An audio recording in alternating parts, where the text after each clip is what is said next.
Have you ever wondered why awakening changes the way you trust people? Why certain faces that once felt familiar suddenly feel foreign, as if your spirit now flinches where it once leaned in? And why, after awakening, do you sense a quiet warning around people you used to tolerate with ease? It's strange, isn't it? The way your spirit begins whispering truths your mind tried to ignore for years. The way certain energies that once felt harmless now feel heavy, draining, and strangely misaligned. And the way your awakening doesn't just open your eyes, it opens your intuition, your sensitivity, your boundaries, and the quiet part of you that finally says, no more. What if the real shift of awakening isn't about becoming wiser or more peaceful, but about finally recognizing the subtle harm you always absorbed silently? What if your spirit, now awake, simply refuses to trust the people your unawakened self once clung to out of habit, fear, or loneliness? And what if the most unsettling part of awakening is not seeing the world differently, but seeing people differently, including those you once called your closest companions? When the spirit awakens, it becomes honest, brutally honest. It senses energy before words. It reads intention before behavior. It notices the weight someone places on your chest, the tension they bring into your breath, the noise they stir inside your mind. You begin to recognize the people who drain you, not because they are bad, but because they are asleep. You begin to see the ones your spirit no longer trusts, not because of what they do, but because of how their presence alters the state of your soul. Have you noticed how awakening makes you allergic to certain patterns? The emotional parasite who takes more than they give, the ego-driven minds who speak only to be heard, not to understand, the chaotic souls who arrive like storms, the manipulators who disguise intention beneath charm, the spiritually blind who cannot meet you in the depth. You now breathe in. You don't reject them with anger. You outgrow them with awareness. Your spirit simply cannot pretend anymore. And yet, this shift is terrifying, because the people your spirit stops trusting are often the people your old self once depended on. Your awakening doesn't just elevate you, it isolates you. It removes the illusions you clung to for comfort. It shatters the emotional agreements that kept you small. It forces you to confront the truth that some people were never aligned with your soul, only with your wounds. So the questions begin. Why does my spirit resist certain people now? Why do their words feel empty? Why does their presence drain me? Why does my intuition push me away from them before my mind can understand why? These questions are not signs of paranoia. They are signs of awakening. Your spirit, now aware, now tender, now truthful, has developed new boundaries, not physical, not vocal, but energetic. And once the spirit awakens, it stops trusting the people who force it back into the darkness it worked so hard to escape. This is where the journey begins, not with who you invite into your life, but with who your spirit quietly refuses to let near anymore. Number 1, the energetic disconnect. After awakening approximately equal to 500 words, there comes a moment after awakening when you begin to feel the world differently. Not with your thoughts, but with your energy. It's subtle at first, almost invisible, like a shift in temperature you can't quite name. But over time, it becomes undeniable. Felt it? That quiet discomfort around people you once felt at home with? That strange heaviness in conversations you used to tolerate? That draining sensation in spaces that once felt ordinary? Awakening heightens your sensitivity, not to drama or chaos, but to truth. Your spirit begins to detect what your mind once dismissed. It's not that people have changed, it's that you have. Your awareness sharpens. Your intuition strengthens. Your boundaries come clearer. You start noticing the tiny leaks in your energy, the subtle tension in your body, the way your breath becomes shallow around certain individuals. You realize that some people do not speak, they extract. Some do not listen, they wait. Some do not connect, they cling. And your spirit, once asleep, tolerated these things in silence. But now it responds immediately, instinctively, before you can rationalize, deny, or soften the message. After awakening, even small interactions can feel big. A single conversation can leave you exhausted. A short encounter can feel like emotional static humming beneath your ribs. You catch yourself pulling away, not out of judgment, but out of self-preservation. You no longer wish to match the energy of those who drain you. You no longer feel compelled to rescue those who refuse to rescue themselves. You no longer shrink to make others comfortable. Your spirit simply refuses to participate in anything that disrupts its peace. Awakening creates an inner clarity that exposes misalignment. You begin to see the invisible contracts you once unconsciously signed, the agreements to absorb others' chaos, to carry their insecurities, to be their emotional anchor while sinking yourself. And with new awareness, those contracts dissolve. You can no longer pretend that certain people are good for you when your entire being senses the opposite. This energetic disconnect often feels confusing because nothing obvious has happened. There is no fight, no betrayal, no dramatic reason, just a quiet distance growing between you and those who no longer resonate. You try to understand it logically, but awakening does not operate through logic. It operates through vibration, through resonance, through alignment. Start realizing that being around certain people feels like walking uphill, while being with aligned energies feels like breathing. The contrast becomes too clear to ignore. Your spirit seeks spaciousness, softness, clarity. It becomes allergic to heaviness, chaos, and unconsciousness. People who once felt normal now feel loud. People who once felt comforting now feel confusing. People who once felt familiar now feel foreign. And this is the truth most people don't talk about. Awakening doesn't just show you who you are. It shows you who no longer belongs in your energy. The disconnect you feel is not rejection. It is protection. Your spirit is simply guiding you away from the frequencies that no longer match the person you are becoming. This is not ego. This is evolution. Number 2, the second person type, the unconscious ego. There is another kind of person your spirit quietly withdraws from after awakening. The one ruled not by presence, but by ego. The unconscious ego is not always loud, aggressive, or arrogant. More often they are subtle, polished, confident in a way that feels impressive on the surface, yet strangely hollow underneath. Before awakening, you may have admired them. You may have tried to earn their approval, match their pace, or fit into their world. But once your awareness expands, something shifts inside you. Their conversations feel scripted. Their confidence feels brittle. Their presence feels like standing in front of a mirror that reflects everything except truth. Ego is not inherently wrong. We all have one. But the unconscious ego is different. They are attached to their identity, addicted to their opinions, infatuated with their image. They are constantly proving something, defending something, chasing something. You can feel the tension in their energy, the effort in their words, the subtle tightness in their posture. It is as if they are always performing, always comparing, always protecting a version of themselves that would crumble if they ever allowed silence in. Before awakening, you may not have noticed the weight of this. You may have laughed along, debated with them, tolerated their dominance, or softened yourself to avoid conflict. But after awakening, your spirit becomes sensitive to the noise their ego creates. You feel drained by their certainty. You feel suffocated by their lack of depth.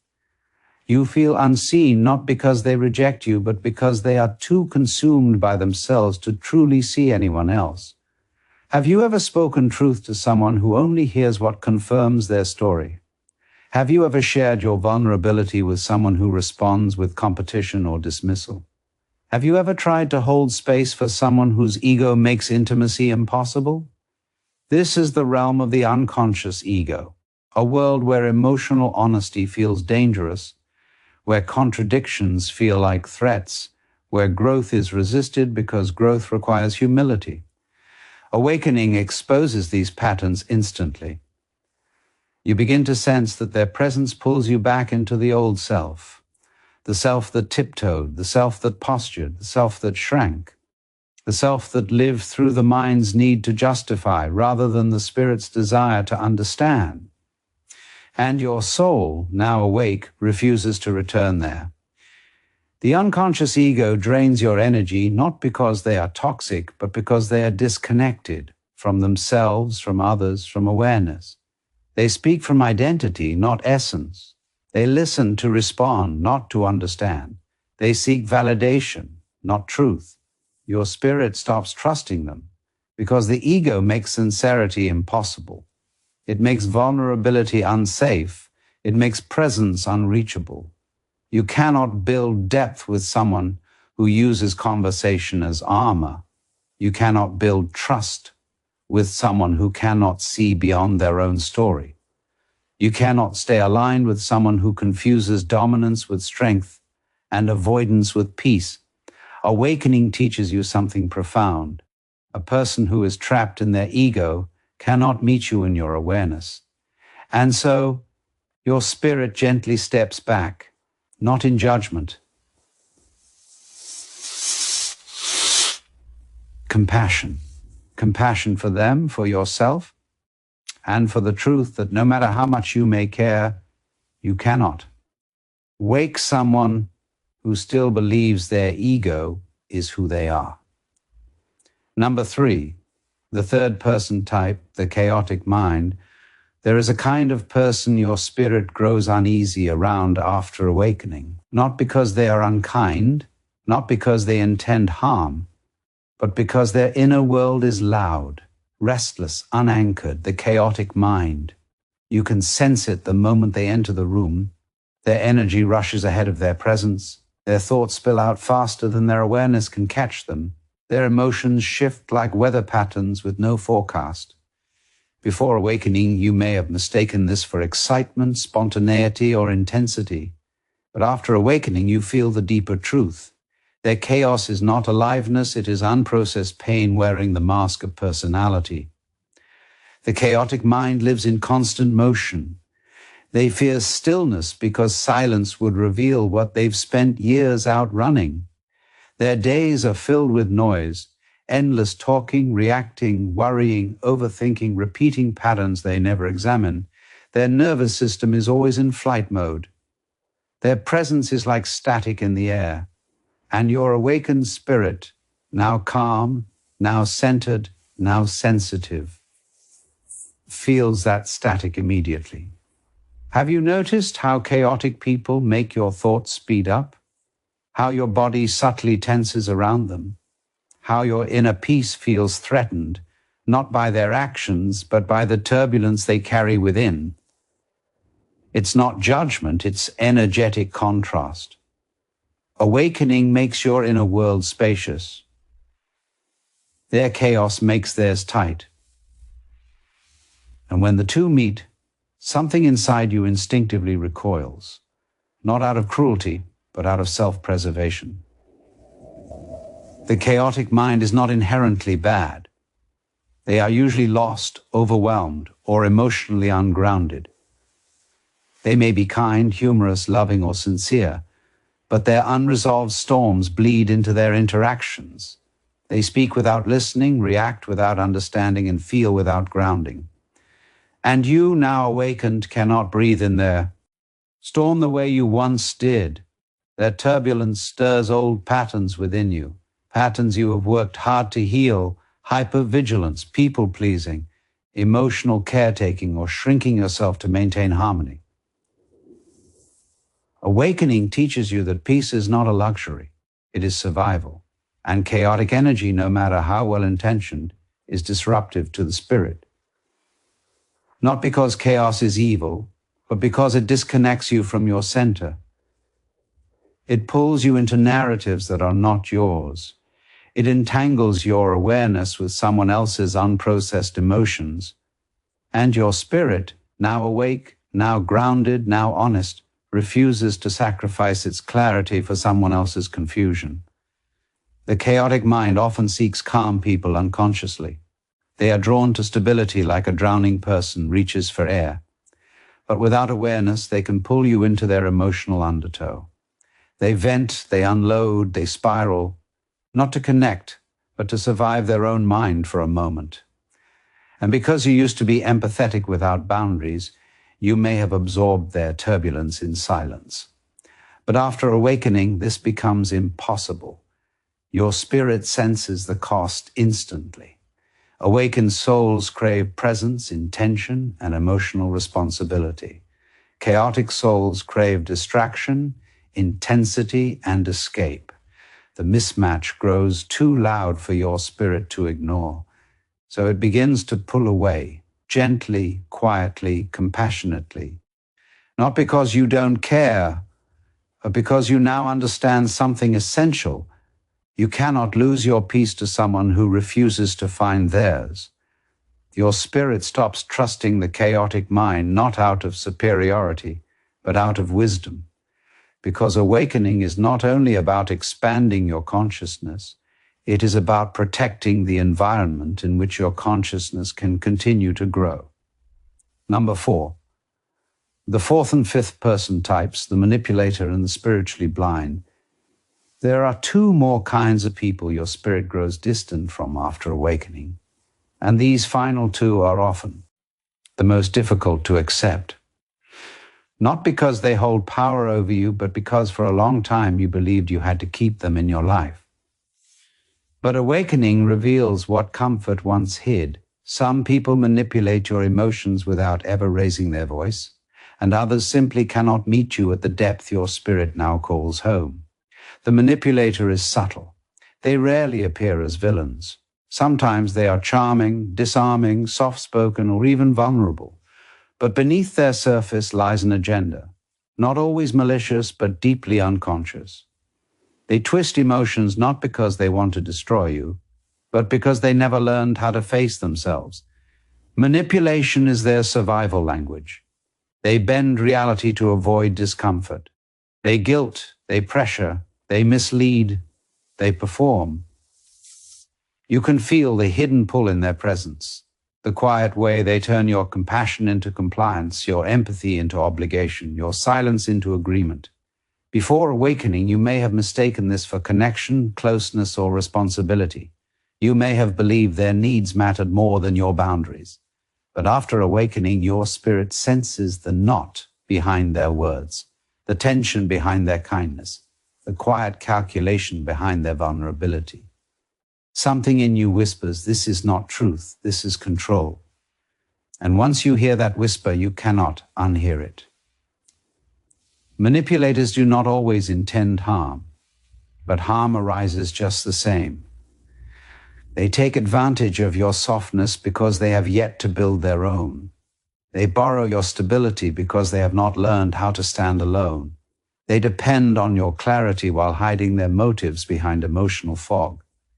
And your spirit, finally awake, withdraws not out of anger but out of liberation. It refuses to play roles written by someone else's wounds. Then comes the fifth type, the spiritually blind. These are not unkind people, nor unintelligent. In fact, many are loving, loyal, and sincere, but they cannot see the world through the lens of awareness, introspection, or depth. They live entirely on the surface, in routine, in distraction, in unquestioned beliefs, in emotional autopilot. Your awakening is confusing to them. Your depth is uncomfortable. Your silence feels strange. Your honesty feels too raw. They cannot meet you where you are, not because they don't want to, but because they don't know how. Being with the spiritually blind feels like speaking a language no one else understands. You talk about awareness, they talk about convenience. You seek truth, they seek certainty. You crave depth, they crave familiarity. Their world remains horizontal while yours has expanded vertically. And no matter how gently you try to bridge the distance, Something in you knows the truth. Your spirit cannot anchor itself where consciousness is unseen.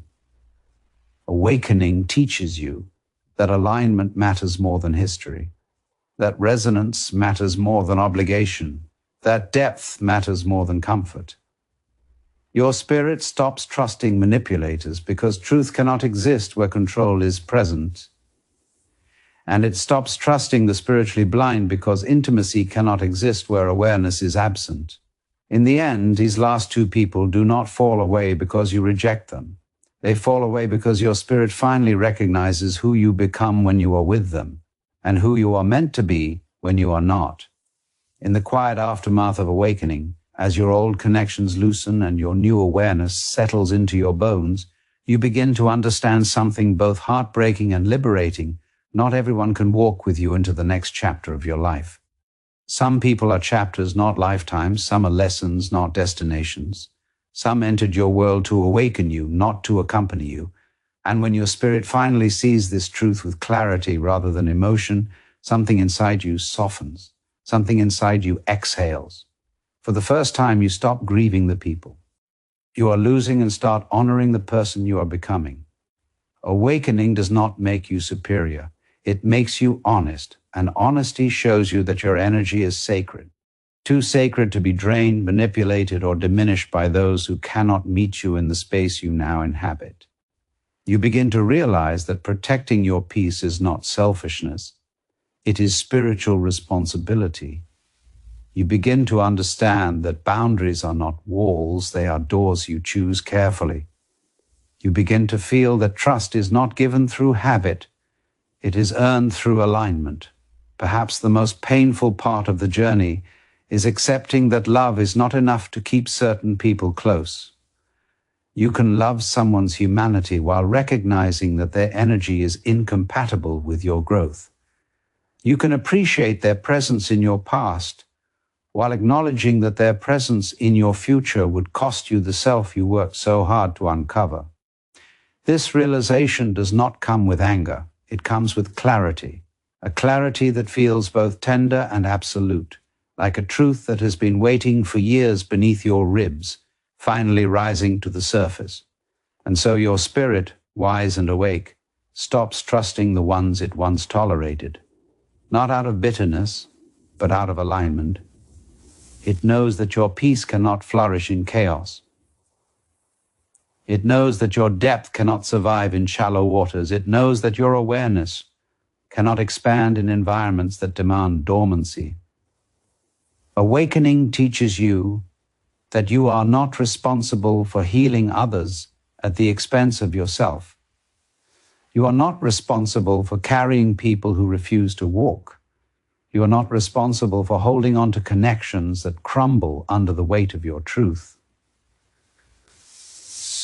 Here is the beautiful paradox. As certain people fall away, space opens, and in that space something new enters. Clarity, calm, alignment, and the slow, steady arrival of souls who match your frequency. Souls who don't drain you, but replenish you.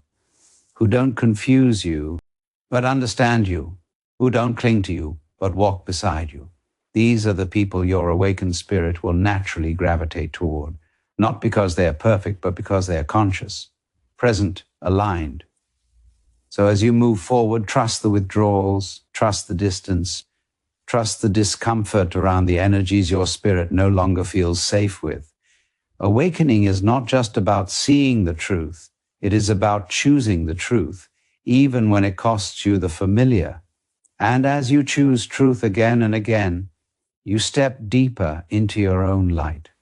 Because in the end, awakening is not about avoiding people. It is about becoming someone your own spirit finally feels at home with.